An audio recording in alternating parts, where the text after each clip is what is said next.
সর্ববৃহৎ দল এই মুহূর্তে বিএনপি। দেশ চালানোর অভিজ্ঞতা, ম্যাচুরিটি আছে বিএনপির।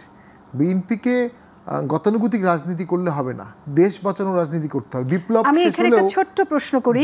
আপনি যেটা বললেন যে এখন বড় রাজনৈতিক দল হিসেবে আছে বিএনপি, আমরা দেখতে পাচ্ছি ইদানিং যে ঘটনাগুলো ঘটছে সেখানে বিএনপির নামগুলো আসছে।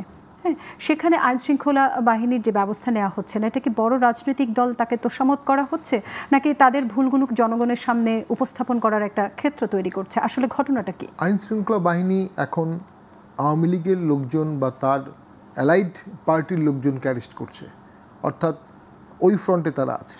তারা এখন এই মুহূর্তে বিএনপির সাথে দ্বন্দ্ব জড়িয়ে আরেকটা ফ্রন্ট ওপেন করার মতো নিউট্রালিটি, ব্যাকবোন অথবা স্ট্রাকচার তাদের নাই।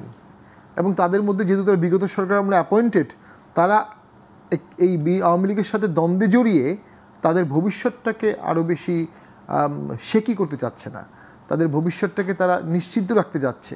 তারা ধরে নিয়েছে বিএনপি ক্ষমতায় আসবে, তো বিএনপির সাথে সুসম্পর্ক করতে হবে, এটা খুব ন্যাচারাল। এবং এই যে আওয়ামী লীগের সহযোগী তকমা থেকে পুলিশকে বের হয়ে আসতে হবে, সে বের হয়ে আসার জন্য তারা একসাথে আওয়ামী লীগকেও অ্যারেস্ট করবে, আবার বিএনপিকেও অ্যারেস্ট করবে, এই জিনিসটি হবে না। এটা বাংলাদেশের প্রেক্ষাপটে হয় না।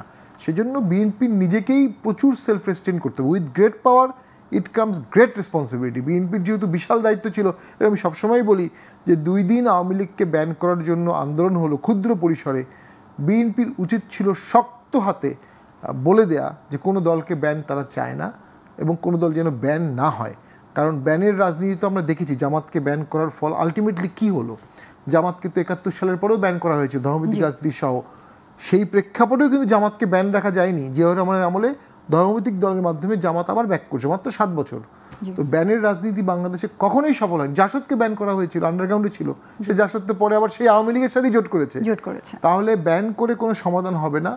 এই সময়ে বিএনপির একটি স্টেটসম্যান রাজনীতি আমরা আশা করেছিলাম, কিন্তু কোনো একটা কারণে বিএনপি সেই সময় পারপ্লেক্স ছিল, যে কারণে আমি শেষ করে দিচ্ছি, রাজনীতির যে বলটা বিএনপির কাছে ছিল এটা চলে গেছে অন্যদের কাছে, এবং অন্যান্য সকল বিষয়ে বিএনপির তখন গুরুত্ব কমে গেছে, যে কারণে ডিসেম্বরের ভোটের হুঙ্কার চলে গেছে ফেব্রুয়ারিতে।